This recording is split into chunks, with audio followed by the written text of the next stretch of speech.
Good afternoon. Welcome to today's webinar, 5 High Liability Issues at Universities and Colleges, Management, Secrets, and Crimes. During today's program, our presenter will cover 5 key issues that relate to security and safety at universities and colleges. Our presenter will cover the issue of poor management, the dirty secrets and lessons that should have been learned from Virginia Tech, federal law and cover-ups, why higher education is failing students and staff, and the legal spiderweb in higher education.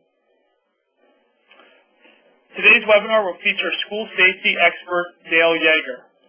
Mr. Yeager began his education as a criminal analyst in 1988. Mr. Yeager has attended advanced training at the Federal Law Enforcement Training Center from 2005 to 2008.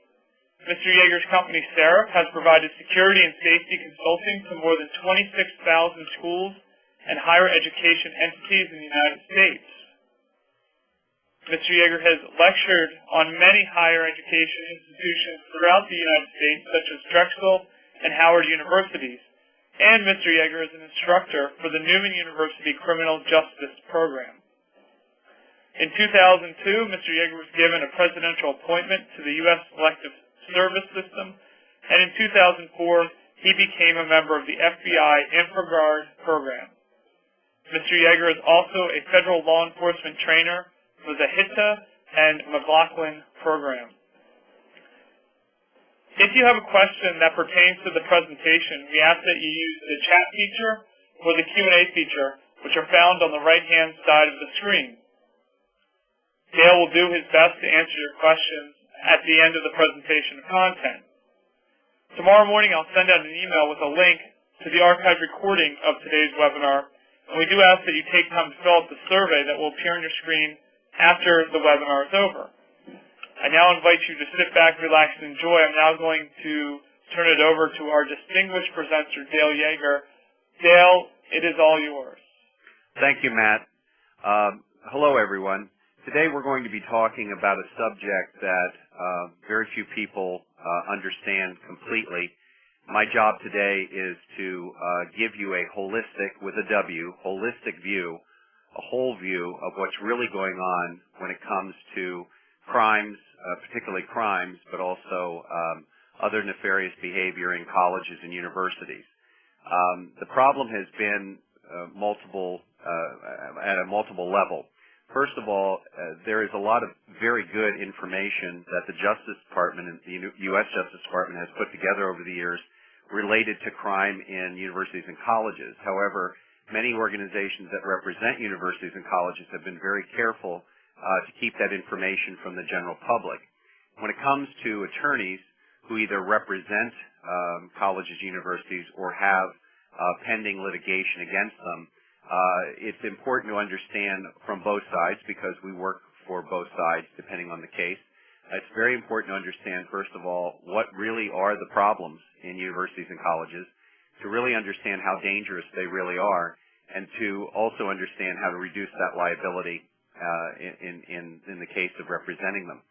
So the first thing I want to talk about, am I going forward here, Matt? For some reason I'm not moving forward. Here we go. The issue of poor management. One of the problems at universities and colleges is that each department is basically its own little fiefdom. And in some of the universities and colleges that we have worked in doing risk management assessment and training, we have found that from one department to the next, they will use different software for their accounting.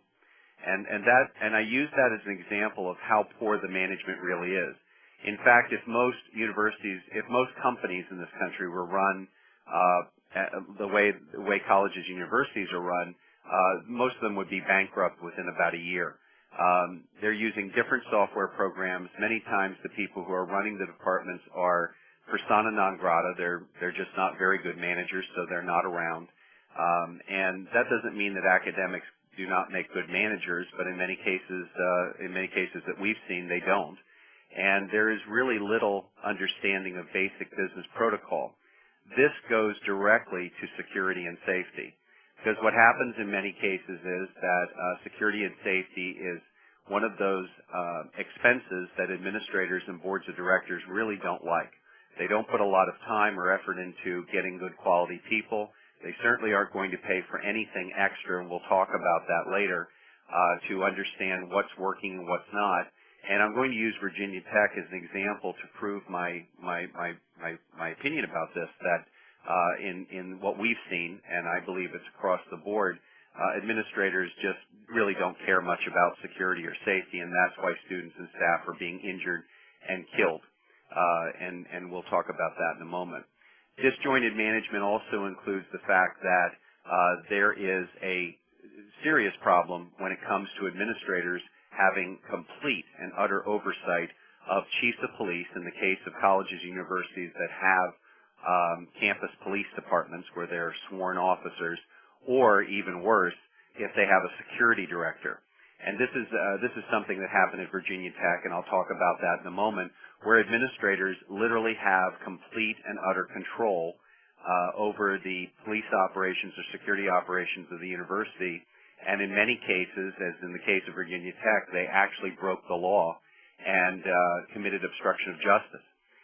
And the problem that with this disjointed management, besides the fact that it causes problems, it also creates problems. Because in many cases, in the case of an Ivy League school that called us about 10 years ago and asked us to meet with them, in this case, this was a well-known Ivy League school, and they were having problems. About 30% of their security people were being injured. They were hospitalized. They were getting stabbed. They were getting assaulted. And the problem was they wanted to fix the problem, but the problem was that they didn't view them as security. One of the things that's interesting is that when I asked one of the administrators, how do you define security? How do you view your security? He looked at me and very matter-of-factly said, as public relations. And at that point I said, there's really nothing we can do for you. And he said, what do you mean? I said, first of all, security has to be security. I said, they have to be nice. I said, they have to be diplomatic. But I said, they're not public relations. And I said, this is the reason why you're having the problem. If this philosophy comes from the administration, there's nothing that we can do in changing policy and doing training that would change that philosophy. You will continue to manage them the same way and obstruct their ability to provide a safe campus. And I will tell you that this is a very dangerous campus. In fact, it ends up in many crime reports on a state and federal level in the state that it's in, and also on a federal level. And again, this is 10 years ago, and nothing really changes. Administrators' oversight of police and security also causes another problem where the administrators who have no training or understanding of security will put their own personal philosophy or opinions into this. If people believe in certain philosophical views about human nature, that's going to affect the decisions that they make regarding police and security operations. I give you an example of a school that actually I attended that went from very, very bad to actually being a model of, it's not perfect, but it's certainly, compared to most colleges and universities, is a model of how security should be done, and that's Temple University in Philadelphia. And when I went there in the 1979, 1980, there was gunfire, literally gunfire when you went to class. Now, this is a campus that is buttoned down, and it is run correctly, and it doesn't feel oppressive, and actually it's now one of the safest campuses in the United States, and it really is a model of how it's to be done. But it took a change in the mentality of the administration. If you are representing colleges, universities, I would say to you, please, have a heart-to-heart with them and explain to them that while their philosophies of life and of human behavior may work in the classroom and certainly are a part of the overall view of the university, in security operations and police operations, professionals have to do their job, and they have to be allowed to do their job. If you have a litigation, if you're litigating a case against a university or college, this is where you start. This is one of the first things we do with attorneys as experts, is to start asking for the right documents regarding management and dissecting those, because that's going to tell you, that's going to show a lot of what the problems are related to the crime that was committed or the event that took place. And in Virginia Tech, we actually designed a report at the request of the Virginia Policing Institute. When Virginia Tech happened, we had done some interviews nationally, and at the time we were working as trainers for the Virginia Policing Institute, which is the largest organization for training law enforcement in the state. It's a state agency. And they said, why don't you do an assessment of the governor's report? And we did. And at the time when this occurred, we actually did our homework and found that the administrators had obstructed justice under Virginia Commonwealth law, and actually ended up talking to the Attorney General about this, who said that's going to be a problem to charge them. I said they've committed a crime, and because of what they did, they really have the blood of these students and children, these students and staff at their feet. It's interesting, several months ago it came out in part of the federal investigation, which is ongoing, and it actually came out in the lawsuit that the families had filed, class action lawsuit, that administrators were contacting their relatives and friends after the murder happened and telling them to stay off campus or to get off campus, and they waited another 90 minutes before informing the staff and the students. And so this is a very good example of this disjointed management and, in some cases, narcissistic management of universities and colleges. So let's go to the dirty secrets and lessons that should have been learned from Virginia Tech. Number one, Virginia Tech, and this is directly from our report, had no active shooter plan. The police department there were sworn police officers but had no plan of action for dealing with an active shooter, someone on campus with a firearm. To date, they've taken training, but it's been very minimal. In fact, they the administration refused free training, $200,000 of free training from the Justice Department for this very purpose, and have refused it. And one of the problems is with active shooters plans, you have to train on them about at least once every 6 weeks, and we know for a fact that that still has not taken place. Number two, micromanagement by administrators. Administrators told the chief of police, every decision you make must go through us. The problem is that in all 50 states, there is some form of law regarding obstruction of justice. You cannot, as a civilian, direct or impede the management of a police officer in the investigation of a crime and the management of an emergency. You all know this as attorneys. What happened with the administrators were that when the murder took place, they told the police chief, you are not shutting down this campus. Well, anyone who's listening to this webinar knows that the first thing you have to do when a crime is committed is secure the crime scene, and that was not done. And then you have to seek out the shooter, and they were told, the police chief was told, you are not allowed to do that. And so here was micromanagement, and so that really puts the blame, in my opinion, on administrators for this. No security management audit. Virginia Tech had never gone through a security management audit, a climate assessment. They didn't know what was working and what was not. They didn't know if their policies contradicted themselves. They had no assessment of training. They had no clue. This is one of the dirty secrets of most colleges, universities. They've never had an audit done. No one's ever gone in from the outside and actually assessed what's working, what's not, whether policies contradict themselves, and whether the training is appropriate for the campus. And so how in the world do you know if you can manage a problem if you've never been audited? Another problem is that a security plan has to predict and prevent crime. This is not happening. Believe me, it's not happening. We see it all the time. I get a lot of calls from parents literally on a daily basis saying, this is what's going on at my daughter or my son's campus, and the security does nothing about it. Well, they don't do anything about it because the administrators are keeping them from enforcing the rules. And as everyone knows, if you don't consistently enforce the rules, you're going to have a problem. No threat assessment plan or training. Virginia Tech had none. To date, they have a very poor one in place. It's not very effective because about a year after the massacre that occurred there, a male student was talking to his girlfriend in a coffee shop. You can go on Google News and read the story. And he ended up pulling out a knife and cutting off her head, decapitating her. This story was buried to page 20 or 30 in most newspapers, which blows my mind. But this is the kind of thing that went on. Virginia Tech never learned. They never put any kind of a threat assessment plan in place which requires them to go around and make sure that the campus is safe and be able to assess people for dangerous behavior. Number 5, emergency plans. Well, their emergency plan was very lacking. When the governor's task force in Virginia got hold of it, it was very lacking. It contradicted itself. It was basically copied and pasted from somebody else's. I'm going to tell you something. If you're an attorney who's representing a college or university, I would beg you, please make sure that someone does an assessment of that emergency plan. And if it's borrowed from someone else, any good attorney out there listening knows they're going to look at that emergency plan. They're going to use some kind of a software for plagiarism. They're going to find out where you copied and pasted that emergency plan from, and they're going to ask a critical question in a lawsuit. What does college B have to do with your college? Because you borrowed their emergency plan, and they're in another state, and they're an urban college and you're a suburban college. This kind of borrowing does not work. You have to create a customized plan, or the risk is very high legally. Moving on.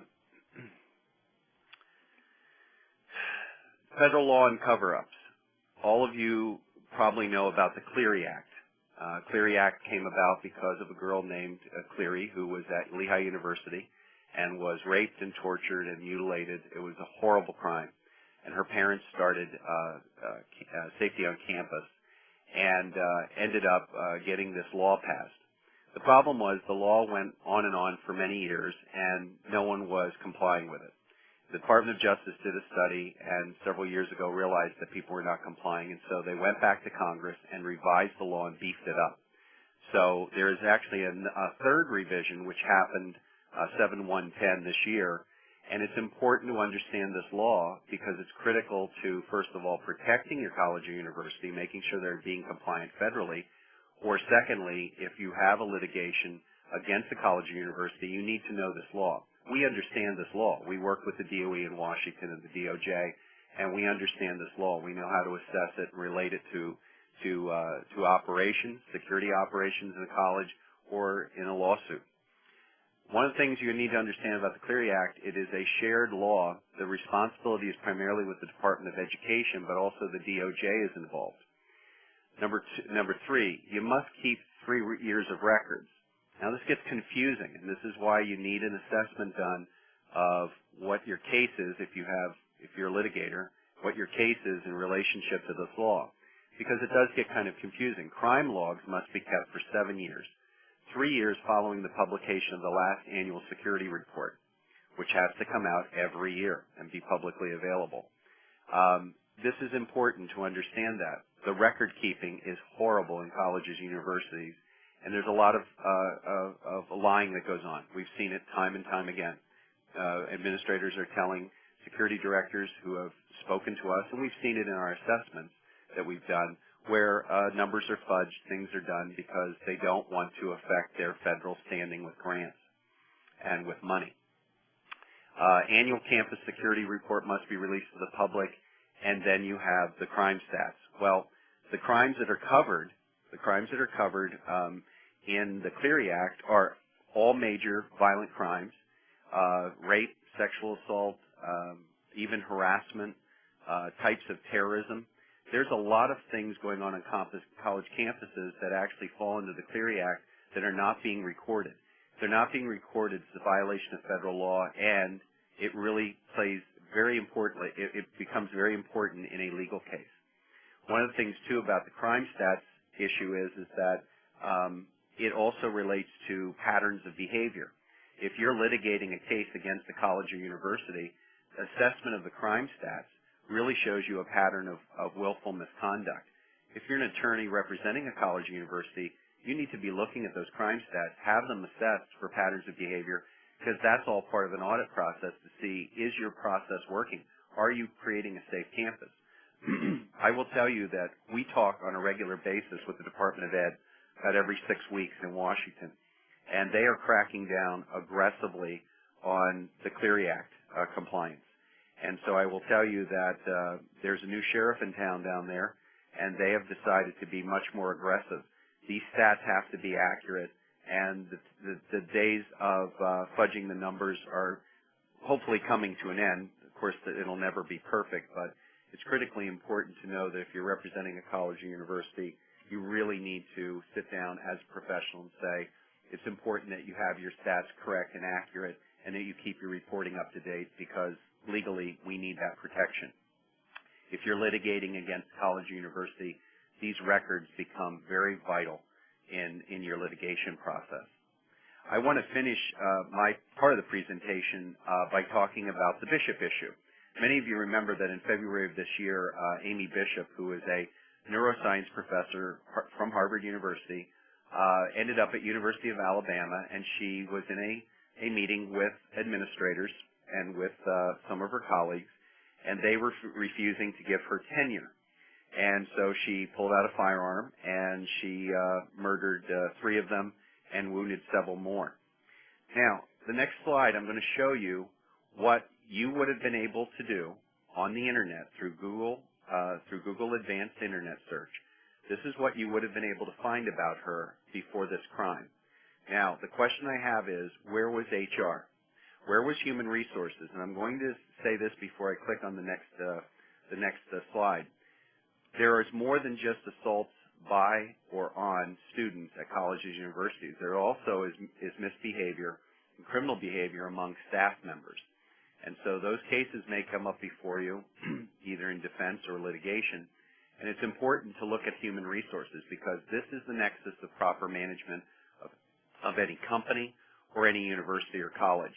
This is what you would have found out about her. And my question to all of you in this webinar today is, would you have hired her had you seen this on Google? So, Internet sources from 2009 and earlier explain this about her. Her accidental shooting of her 18-year-old brother in 1986 when she was a 21-year-old college student. By the way, she reloaded twice. I don't understand how that's accidental, but maybe I don't understand physics. Tom Pettigrew and Jeff Doyle were confronted by Bishop after she shot her brother, and she pointed a loaded gun at them and said, "If you don't give me a car, I'm going to blow your effing head off." She also pointed the same gun at police the same day and told them to leave her alone. This is when she was 21 and a college student. In 1994, she was investigated with her husband regarding a mail bomb plot against a doctor at Harvard. Now, they were allegedly involved, but I can tell you that they were the source of interest, and according to the investigators on a federal level, they are still the primary suspects and, frankly, the only suspects at this point. But this is an alleged crime.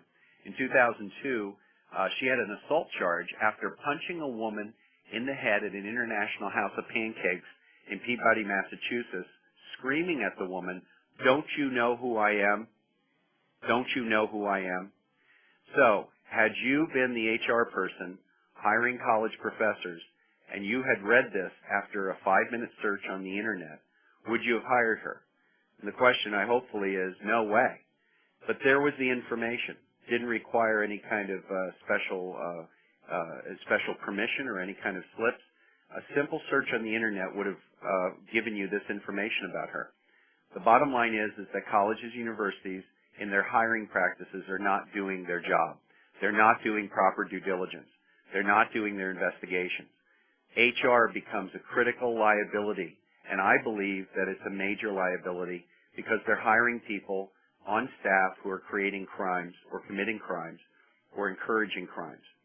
One of the things that I want to point out to you is that as a criminal analyst, when I started my training back in the late 1980s, the first thing that I was told to study, the first thing we studied was public shootings, workplace violence. And after several years, I came to a conclusion, and this is my conclusion. And we were part of a special task force looking at this. Number one is all workplace shooting is preventable. And I'm going to say that again. Every workplace shooting that has ever occurred, including the most recent ones, was preventable. They are caused by poor management, lazy management, lack of management systems, and all of them start at one place, and that's human resources. A lack of training, a lack of understanding of proper due diligence, proper assessment of people before they're let in the door. This is where it starts. Well, if that's happening in corporate America, it's definitely happening, and we've seen it with our own eyes as we do audits with colleges and universities. And so I will finish this portion and start answering questions, but if you can tell that I'm a bit emotional about this issue, I am, because a lot of people are being kidnapped, they're being sexually assaulted, they're being murdered, they're being hurt because people, adults who are supposed to be professionals at colleges and universities are not doing their job. By the way, last week a new study came out from the U.S. Department of Justice, and you can read it. It's online at this point. And the study talks about the amount of rape, sexual assault, going on college campuses to female students. And they concluded that at minimum, 1 out of every 4 females will be sexually assaulted before they graduate. But if you read the study even further, they say, we believe that the number is actually as high as 40%. And so this is a serious problem. While crime has gone down in other areas of our society, sexual assault has not gone down. It never has gone down. In fact, it's increased in various areas. So it's important that we hold people accountable that we're representing, but also if you're litigating, understanding some of these issues. I wish I could go into more detail, but I want to make time for your questions. There's a lot of problems at colleges and universities. So I'll take your questions now, Matt. Are there any questions? Yeah, we have a question here that came in from Carol. Carol asked, you said in the previous slides that you should not take the word of the university officials always. How do you assess if the security plans and emergency plans are properly designed? And how do you determine if the security and emergency plans have been properly tested?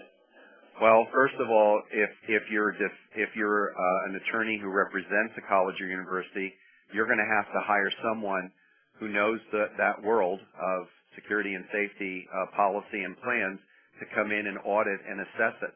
And the thing is that it's not a matter of looking at a plan and saying, well, does this meet some kind of national standards? That's very easy to do. The issue is, well, how is it applied? Because a piece of paper can lay on a desk and not do anything. It's just a piece of paper. You don't really assess the policy. You audit or assess how the policy is used on a daily basis, and is it effective? And that has to do with looking at training and those types of things. If you're litigating against a university or college, the key thing is getting the right list of documents. And that's why when we talk to our plaintiff attorneys who we work with, we always say, listen, we need to be a part of the first part of that case, because in the beginning we can give you the list of what you need to ask for. And that list is a very long and scary list, because that's how you're going to find out whether those policies are correctly designed or not. Because we're going to look at them, and we're going to look at national standards, and we're also going to ask for documents that tell us how they're applied. So it's not just words on paper and meeting national standards like as is or one of those. It's also how they're applied. What's the action behind the policy? And that really takes just hard work of sitting down and reviewing the right documents and the right information. That's bottom line. I wish I had a simpler answer, but there really is none. It's either you're doing it as preventative medicine with professional people, or you're going to do it as part of a litigation with professional people. It's the only way to do it, is to have professionals who know what should be in there and how it should flow, what chain of command is, but then to look at how it's applied. So hopefully that answers your question. If it doesn't, give me a part B. Okay, great. We have a question here submitted by Lester, who asks, regarding the CSC on campus, was the issue of binge drinking factored in? He was a police officer at Central Michigan University and did investigate a number of CSCs. He also discovered a number of false claims. So could you comment on that? Well, when the Justice Department did its study, it wasn't using raw crime data, and they never do that. What they're doing is they're looking at hospital reports. They're interviewing social service and nurses. They're getting their information from several sources, so they're getting as clean a group of numbers as they can get. Yes, alcohol, they say in the report, is the main factor in this. Yes, there are false claims, both by males and females, and that was factored in also. You really need to read the study. It was well done. It's certainly not the end-all on campus crime, but they certainly did a very good job. But yes, that was factored in, and it actually say that it is a primary factor in this. But at the same time, listen, when you go to college or when you went to college or you went to a university, a lot of people from different walks of life all were gathered together in one place.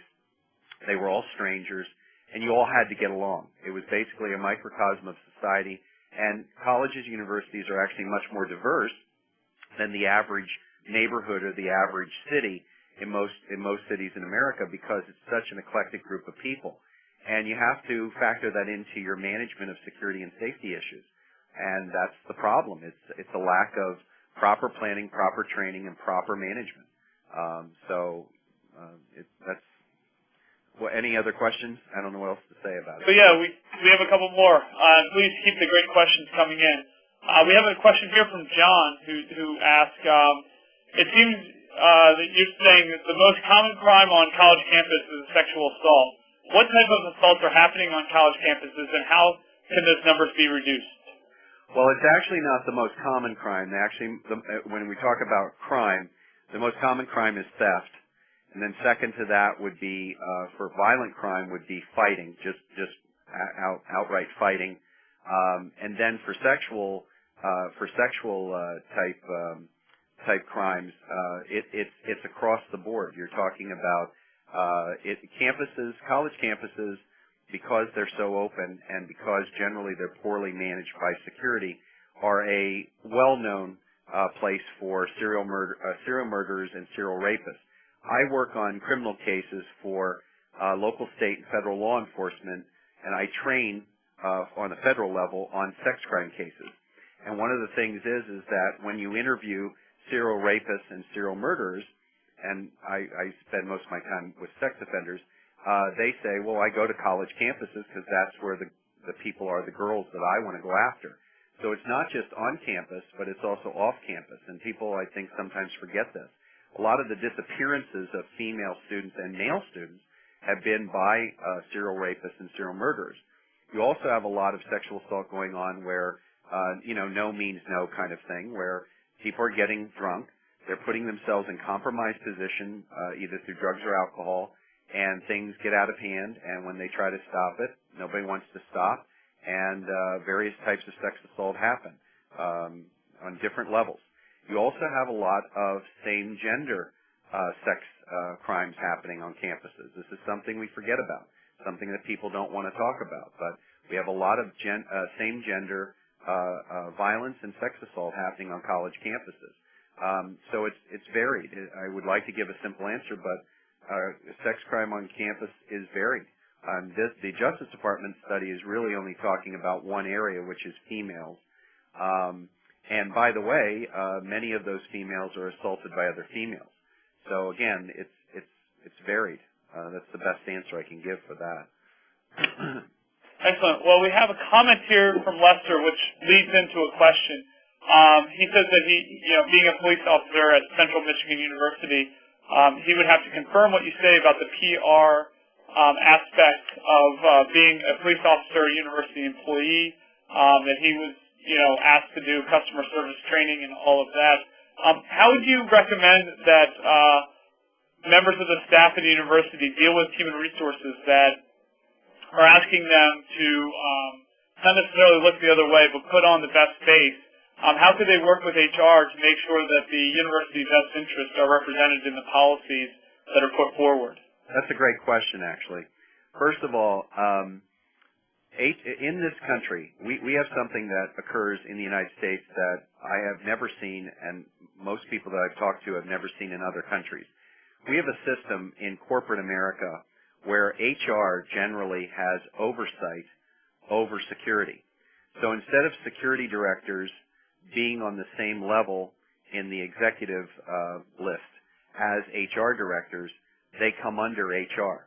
And this is, in my opinion, a very bad idea, and I've been railing against it for 20 years because HR doesn't understand security, and because security in many cases have to answer to HR, they're not getting the changes they want to have as police officers, as security people, in auditing, in training, in policy changes. So that same mentality of having security under HR is in many colleges and university models, of business models, of management models. And so one of the things that first has to happen is that administrators are going to have to even the playing field. HR directors should be on the same level on a cabinet level as a security director.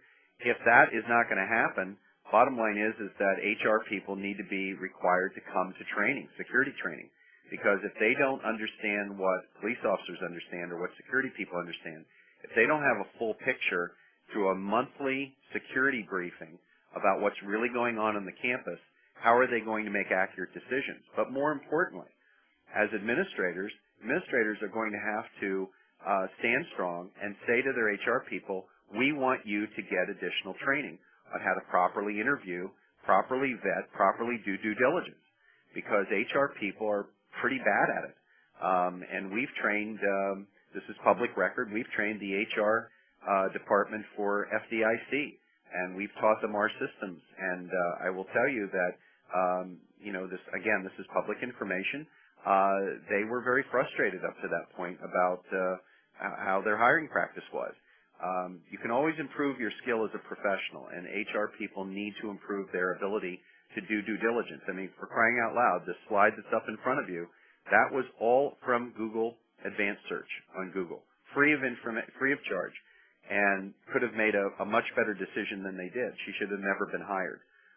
In fact, she should have been. This was a major assault case in 2002, and the good doctor should have been put in prison, which she wasn't, or in jail, which she wasn't. But the thing is that again, working with HR, that's complicated. It's very political, but HR is going to have to know what you know as a police officer, what you know as a security person, and that's through briefings and training. That would be my answer. Okay, great. We have a question here from Mary that I believe goes to the slide that is currently up on the screen. She asks, how can university and college administrators, what should college, university, then administrators, what should administrators at universities and colleges look for in someone's CV or biographical history to predict or to better assess if they're going to be a problem as an employee of the college or university? Well, first of all, that's a complicated question because there's lots of levels to that, so I'll give you the quick bulleted points. Number one, if someone lies on their resume, it gets thrown away and they don't get interviewed. So the first thing that has to be done is a proper vetting, a proper investigation of the resume to make sure everything on it is factual. And if one thing is a lie, it's made up. And it's obviously not a mistake it's not a mistake of a typo or something like that, but it's an obviously embellished. If they lie once, they will lie again and again. So right there should disqualify them. That's number one. Number two is that you need to improve your interview skills as an HR person, which means that you've got to study forensic psychology, because general psychology is designed to help people with their bad marriages or being a better parent or getting over their trauma. Forensic psychology is like a surgical tool that looks at and understands how people act. Many schools now have forensic psychology departments, or they have someone teaching it. They have a free resource. They could be talking to these instructors or professors, as I have done at some of the universities that I teach at, and ask for them to beef up their interviewing skills. The third thing is that you've got to do your due diligence. And frankly, the first place that you should look, it should take a 5-minute tour of Google Advanced Search. Not regular Google, that's for regular people. Google Advanced Search. And really start looking for these people on the internet and see what they're writing and see what they're saying. It's amazing what you will find out. And it's free. And it takes 5 minutes. And if you can't put 5 minutes into due diligence on an employee, then that's just unprofessional and lazy. But any type of deception, any type of things like that, answers to questions that don't make sense. I always like Judge Judy. Judge Judy says if an answer doesn't make sense, it's not true. And I will tell you, in forensics, we believe that wholeheartedly. So that's the short list. It's a little more complicated than that, but that's the short list to answer your question. Okay, great. We have a question here from Kris, who asked, during your presentation, you said that emergency plans and security plans should not be copied and pasted. What guidelines should be used to develop a unique security plan and an emergency plan? Well, I will use this analogy. If you're feeling ill, you go to the doctor does a diagnosis which may or may not include blood tests and testing your heart, whatever it happens to be. Once the diagnosis is done, then a course of treatment is designed. It's interesting to me that you have colleges, universities who are operating right now today. Now, I have 2 kids in college right now. I'm the nightmare father, by the way, when it comes to the security people at my kids' college. But the thing is that you have colleges and universities right now operating with emergency plans and security management plans, and they've never had a proper assessment done of what their needs are on that campus. They're guessing at it. They're saying, well, we need this, we need that, and they're putting it together in an ad hoc, unprofessional way. And the thing is that if you're going to design a safety plan or a security management plan or an emergency plan, those are 3 different types of plans that everyone should have. You're going to have to put a team together, either internally or externally, and you're going to have to go and assess what's going on your campus to understand what the issues are. Because every college campus is different. If most of your students are commuters, you're going to have parking issues and issues related to cars. If most of your students are on campus, then you're going to have living situations. You're going to have dormitory issues. Do they have fraternities and sororities? Princeton University doesn't really have fraternities and sororities. They have these associations, so they don't have many of the fraternity sorority issues that, say, University of Pennsylvania has. Every campus is different, and you have to go and put a plan together to assess it and understand what the issues are. What's the landscape like? Is it hilly? Is it rocky? Lehigh University. Holy cow, if you don't have strong legs, you're going to die there, because everywhere you walk to class at Lehigh is uphill. It's basically on the side of a mountain. So that creates emergency management issues because everything is on a hill. So you have to factor in a lot of things: geography, population, size, design. Design of buildings makes a difference. Okay, so there's a lot of things. It's something that only a handful of people in North America know how to do properly, and that doesn't mean that people on campus, like the police officer who was talking, Lester. Lester certainly has the ability to do many of these things because of his experience as a police officer. But it has to get done. You can't put a plan together without a diagnosis.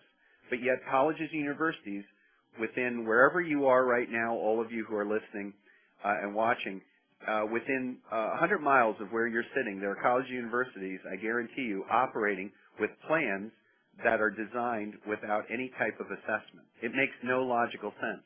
It's like the doctor saying, here, take these pills. Well, doc, you didn't do any diagnosis. Oh, I'm going to guess at it.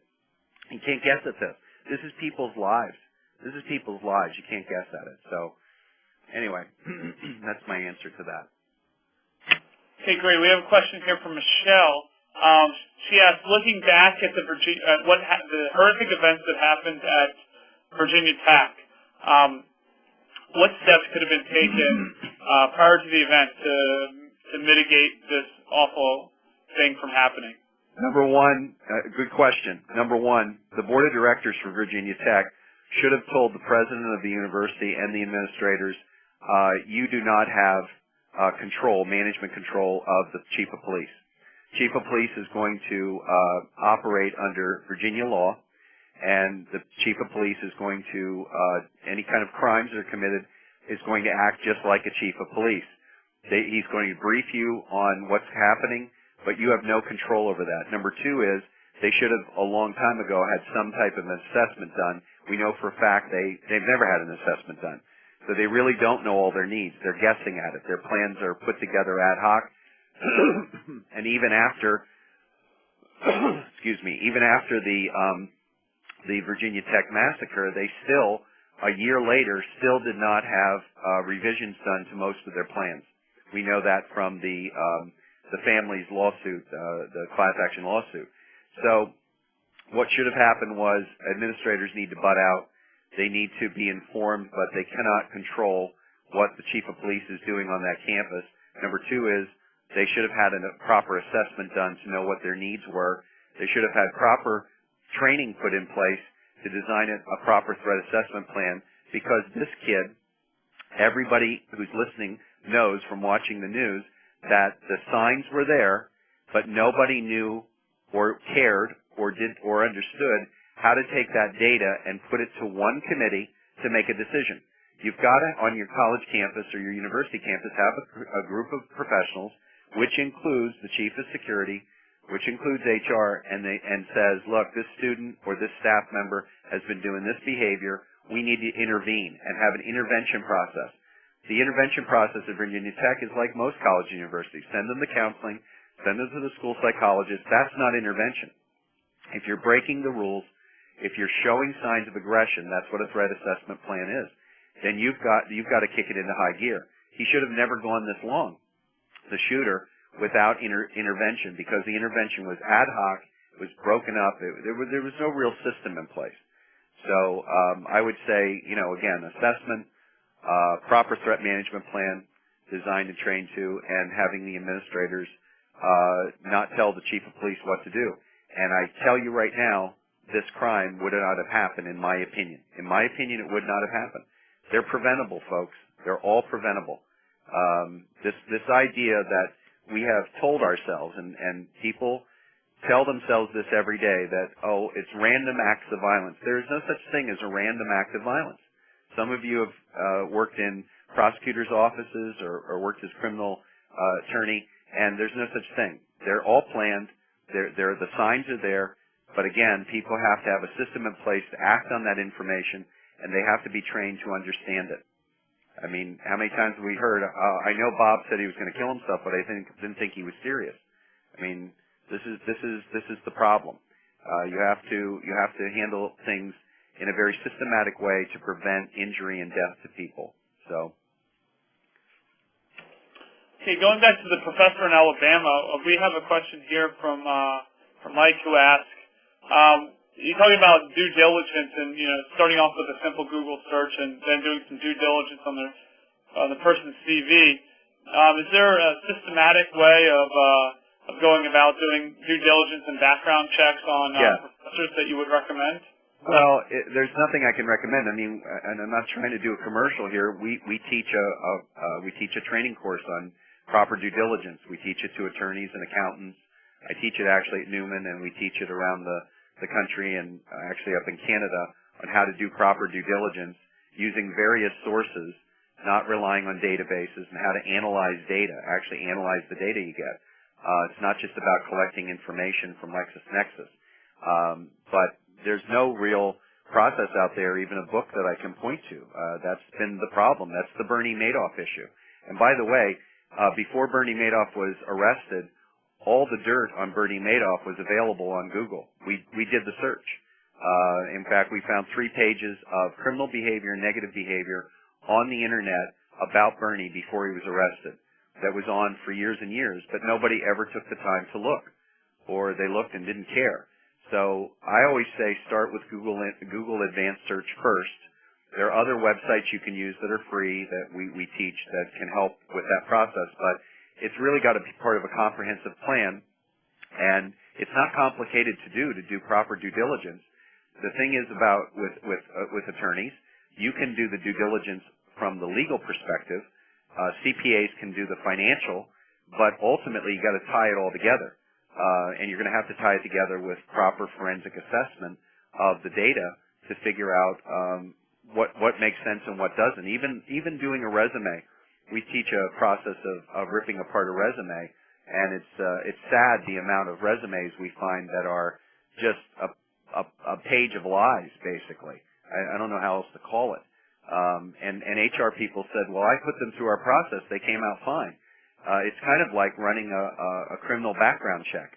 One of the things we know, working with the feds, being trained by the federal government, is that the federal criminal background check, the NCIC, is woefully inaccurate. It's missing a lot of data. So just because you do a federal background check that's not the end all. There's more to discover. And here, Amy Bishop is a great example of that. A lot of people have suffered because nobody stepped up and did the professional, mature thing. She should have been incarcerated a long time ago. And she kept sliding through the system. And many of you who are watching this webinar know what I'm talking about. There's a lot of people that just skip through the system. People protect them. And because of that, people are dead. People are suffering. And her attitude about it is, I didn't do anything wrong. That wasn't me.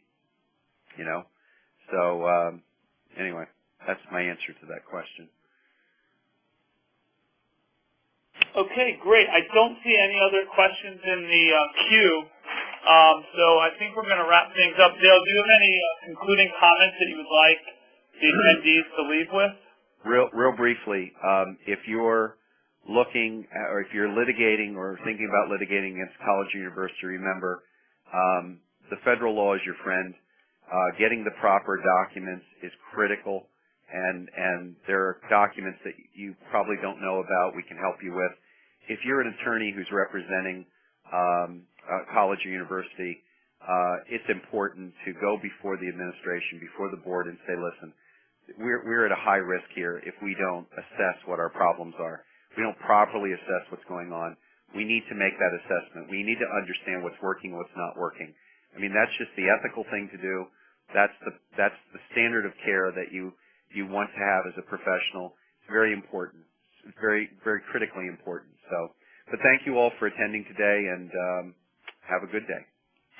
Thank you, Dale, and thank you for the time and effort that you put into the presentation. I thought it came through very well. And thank you to the attendees who joined us for this afternoon's presentation, 5 high liability issues at universities and college management, secrets, and crimes. We'd like to wrap things up now. If you have a case that you would like to speak to Dale about, you can contact us here at TASA. Telephone number is up on the screen, 1-800-523-2319. We will be sending out a link to an archived recording of this webinar tomorrow morning. We will include the PowerPoint that was used by Dale during today's program. The archived recording of this program and all of our programs are posted in the Knowledge Center of the TASA website. That URL is up on your screen right now. I'll also send that out in the email tomorrow morning. If you have any follow-up questions or comments, we do read everything that people say about these programs because it helps us develop better programs. Please send me an email at mhyde@tasanet.com or include them in the comment section of the survey that will appear on your screen when you exit today's program. I thank you again for your time. We look forward to seeing you at future TASA events. And please, if you have any questions, feel free to contact us here at TASA. On behalf of Dale and the entire TASA team, I wish you a good day. Thank you.